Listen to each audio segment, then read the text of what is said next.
Coming up, the latest action live from Time Team's dig at Sutton Hoo. Dr. Sam Newton enters the world of Beowulf, and students investigate a huge Roman villa in Leicestershire.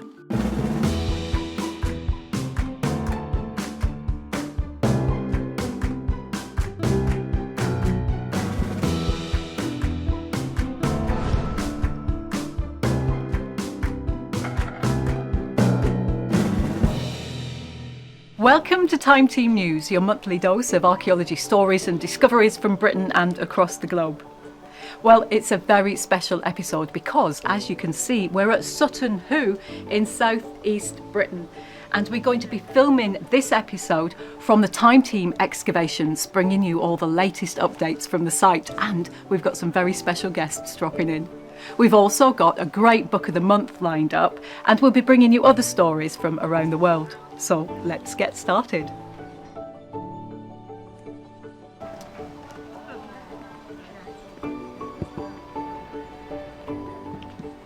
Some exciting news for us now. The Time Team official YouTube channel has been nominated in the Broadcast Digital Awards 2024 for the Best Specialist Channel category. We're up against some strong competition, including CBBC and Sky Sports News.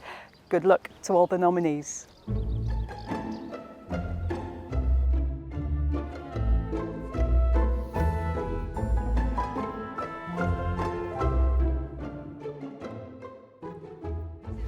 And the latest news is this.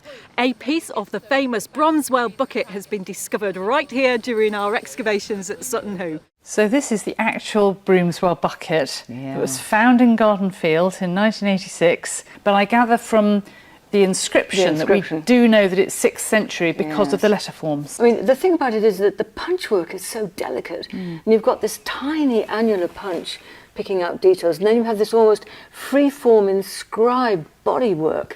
The rest of that handle is somewhere out there. And while I'm not sure that the bottom would survive to be found, I'm pretty sure a piece of the handle should survive, and it would be very identifiable too. Yes. You couldn't miss that. Throughout the dig, we've been looking for the source of the big metal spike in the trench. I'm wondering, given it seems to be a perfectly circular, very strong metal signal, whether it's actually an object. Gradually, centimetre by centimetre, we're going down. And yesterday, Justin and his team carefully, I can't speak, I'm too excited. They excavated the source for it, and wow, blimmin' wow, they got their rewards. It was great.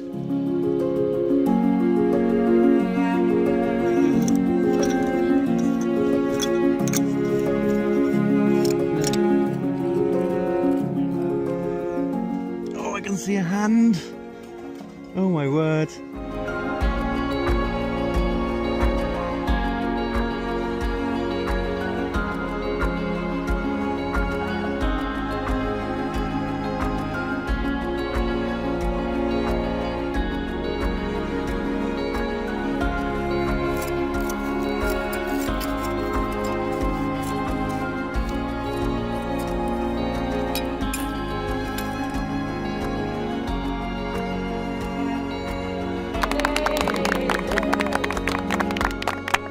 What a great find. The question, of course, is what happens next?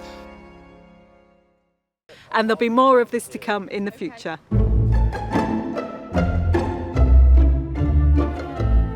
So earlier I promised you some special guests, and we've got some Time Team royalty here for you.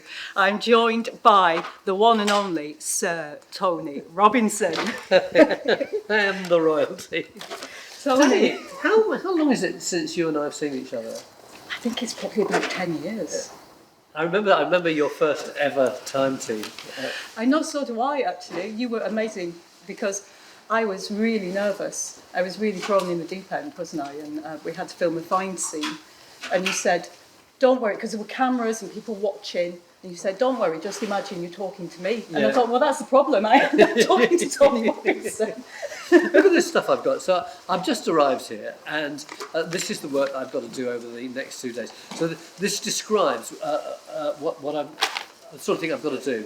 conservation chat, look at the Bromswell bucket. That is the totality of the information I'm going to have to go through for that interview. Boat, landing place, or what? That's another one. Felt required. Ground truthing, look ahead to next year. It's not much to go on, is it? We'll forget about that and just wander over there and ask some questions. Does it feel like the old time team then? Oh, very much. Yeah, I mean, it genuinely is. There is maybe 8 or 9 people here, including the gentleman behind the camera, Neil, who I've known for years and years and years. But a lot of the people are new too. And even older than that, if you can stay with me, is this. Oh, yes. Professor Mick Aston, the late Professor Mick Aston, still looking on at us, No. giving us his blessing. Yes, absolutely. What's been your favourite bit about this site so far then? Sounds ridiculous. Being here and being allowed to dig. To me, this site is more significant than Stonehenge. It's more significant because one of the problems with Stonehenge is you don't find that much stuff to go with it. I know microbiologists will say, oh, there's loads and loads of stuff. Well, yeah, tiny stuff. But you get good stuff, quite frankly, here. And it shimmers with life and curiosity, this place. And so the privilege of being allowed to excavate in the field next to where the boat burial was found. We've got the 1939 dig, we've got the one in the 60s, the one in the 90s, the one in the 2000s, all of them incredibly carefully managed and very limited, most of them, in their aspirations. And now we're allowed to come here too. And I find that... It's something else, isn't it? Yeah. Yeah, it really is. It's been really lovely catching up with you. Thank you. Could you give us a plug for Time Team News? Yeah. You are watching Time Team News. Does that work? Perfect. Thank you very much. Thanks, Tony. Is that you on fines duty? Martin, I've got to go now as well. that grew into something we weren't expecting. I know, I wasn't expecting that.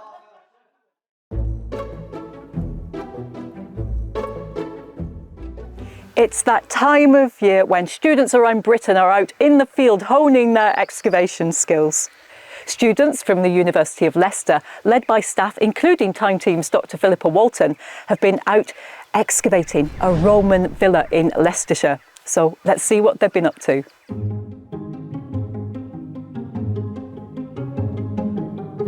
This is it then, folks. Okay. Exciting. Have you got a villa?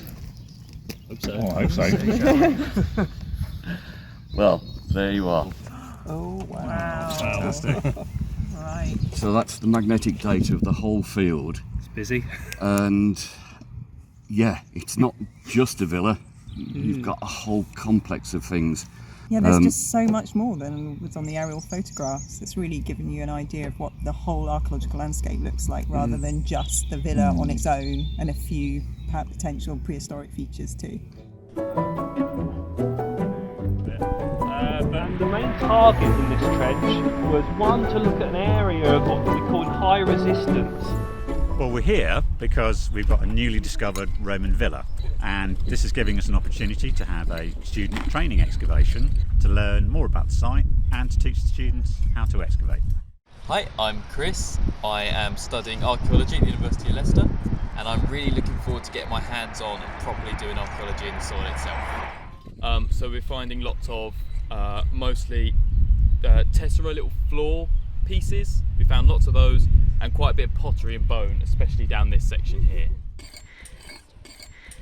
Hi, I'm Isabel. I'm studying Archaeology and Ancient History BA at the University of Leicester, and I'm really enjoying our excavation. I'm enjoying using the mattock to get through gravel quite quickly, and I've been really enjoying doing the cleaning of the finds and seeing what we've got on site. Well, so far in the 2 trenches immediately behind me, we've found the remains of a large winged Roman villa, about 70 metres long, so really quite a substantial country house. Leicestershire in most of the Roman period is part of the rural landscape of Britain, and what we see during the Roman period is the development of wealthy rural estates with these big Roman villas at their heart. But up until recently, we've not really known much about them. We've got on this side here, the northern side, some remaining wall that's still in situ, And then just this side here, we've gotten to the bottom of what used to be where the wall was before it was rubbed out and then backfilled.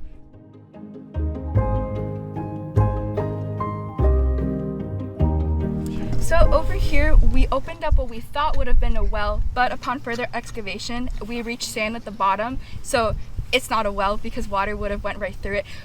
No dating material has actually come out of whatever this pit is supposed to be, but we do see right over here we have some recycled Roman tile that has been used in the construction of the well, or the pit, whatever it might be.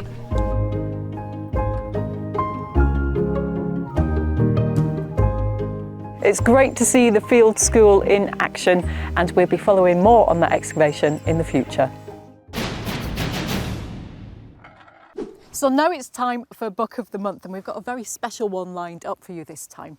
It's Beowulf. Now this isn't a new book, it's a 1,000-year-old book, although it was originally being spoken a long time before that. And given that we're at Sutton Hoo, we're sat on Mound 1 of what was perhaps King Redwill's final resting place, we thought it'd be quite appropriate to discuss Beowulf. I'm joined by Dr. Sam Newton, who's an expert on Anglo-Saxons and on Beowulf. Can you give us a bit of a synopsis about what this story's about? If you boil down the story of Beowulf, it's about a great hero called Beowulf, who's something of a Superman, but mortal, who fights 3 terrible monsters, really scary monsters. First of all, he fights Grendel, and then after he defeats Grendel in a great wrestling exorcism, he then defeats Grendel's mother, who's almost as terrifying, and thus achieves great things in his early life. And then the narrative fast forwards, and it's the only end that can match for a great hero like him. It's a dragon. These are the wonder tale aspects of the poem, and it's the first dragon of English literature. He's absolutely great. Perfect description of him. Beautifully retold by Tolkien. So that's your basic threefold hero monster killing story, but interwoven into the gaps between that are the heroic legends of the old English homelands and their neighbours, the Danes, a bit further away the Swedes. In other words, from that perspective, Beowulf is a history onto the prehistory of the English. It's really one of the great epics of world literature, where the 3 hero monster combat scenes become 3 moments in an idealised mortal life. You know, youthful achievement, having not had a good start, goes on to mature, and then as an old man he still goes out fighting and never shows fear, brave to the last.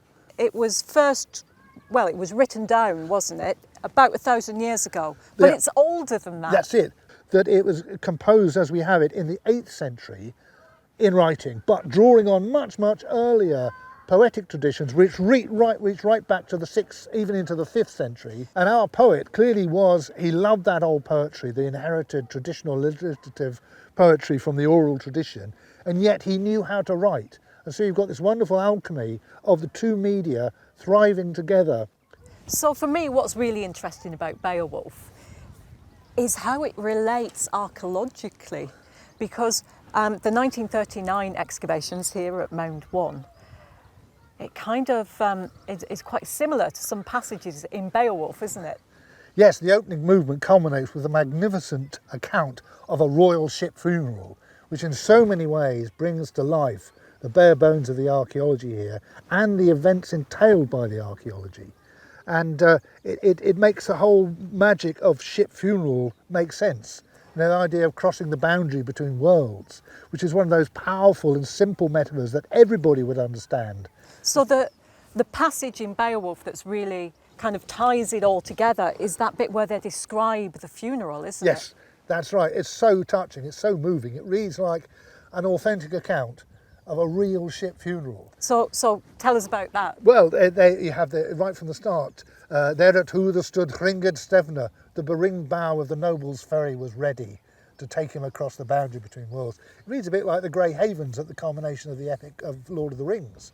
And the laying in of the treasure, fortune fetched from far and wide, is exactly what we have here. East Mediterranean connections, Celtic world connections, and not above all the beautiful gold and garnet treasure, where the garnet comes from, it appears, from India.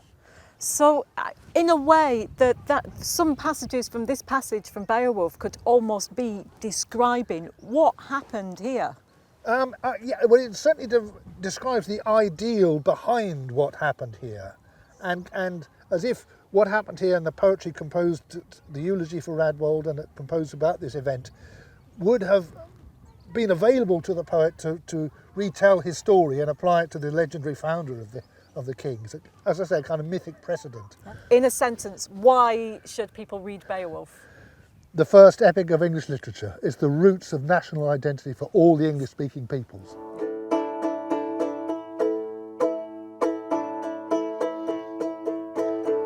There at Hooder stood, Hringed Stevna, easy and outfoos, Avalanches far, our led and da. Now here's Lawrence to tell us about a fundraiser that he's involved with. Thanks, Dani. So I've got some really exciting news. At the start of September this year, myself and Harry Manley from Bournemouth University are going to be undertaking a 250-mile bike ride as part of the cycle from Waterloo Station in London to the site of the Battle of Waterloo in Belgium. And this is all in aid of charity. So the Waterloo Uncovered charity, which uses archaeology to train and rehabilitate ex-service personnel. We're going to be cycling for 3 days. We're going to be recording our adventure for you all to enjoy afterwards. But also we're going to be raising money for a really important charity. So if you'd like to get behind us, we're hoping to raise £6,000 and you can find details below. You might remember a while ago that Derek and Lawrence joined a team from Bournemouth University to investigate a medieval shipwreck laden with Purbeck stone. Well, they've rejoined the crew again for a special dive to bring back 700-year-old stone slabs to the surface. I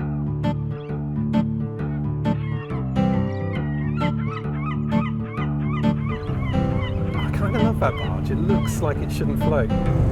After a short journey through Poole Harbour, we've reached the wreck site. Looks like Tom's on the move. Here he goes.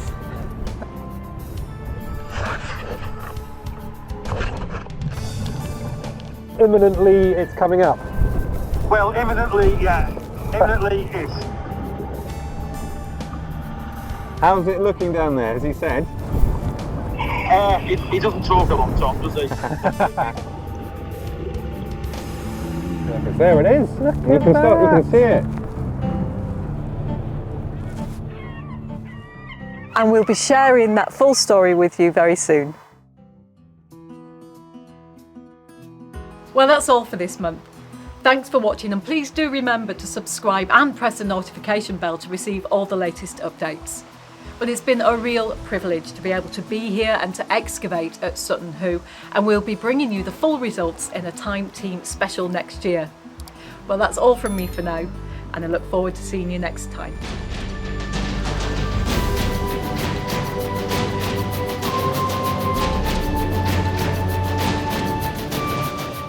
Join Time Team on Patreon to access exclusive 3D models, masterclasses and behind the scenes insights.